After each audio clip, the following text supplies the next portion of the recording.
মেয়েকে পাইনি এখন। তখন আবার আমার বড় মেয়ে আমার সাথে ছিল, মানে ভাইয়ার যে বড় মেয়ে, তো ও সাথে ছিল, ওকে বসায় রেখা মানে আমি খুঁজতেছি, পাচ্ছি না। হঠাৎ করে ওইখানকারই এক মহিলা, হয়তো নার্স হবে সে, তো সে বলতেছে যে বাবা তুমি একটু মর্চারিতে যেয়ে দেখো, কারণ ওইখানে অনেকগুলো মেয়ের লাশ নেওয়া হয়েছে।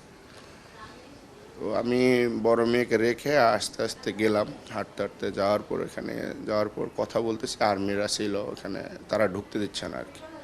তো তাদেরকে অনেক রিকোয়েস্ট করার পর তারা বললো যে ঠিক আছে ভাই দেখতে দিচ্ছি। তো যখন ভিতরে ঢুকলাম, সাদা ব্যাগে মোড়ানো বাচ্চা অনেকগুলাই রেখে দিছে। তো ঢোকার পর এক এক করে যখন বাচ্চাদের চেন খুলে আর কি মুখ ফেস করাচ্ছিল, তখন 8 নম্বরে গিয়ে আমার মাকে আমি দেখছি, মানে আমার মেয়ে ওখানে শুয়েছিল ভাই। ওর মেয়ে কোনো দিন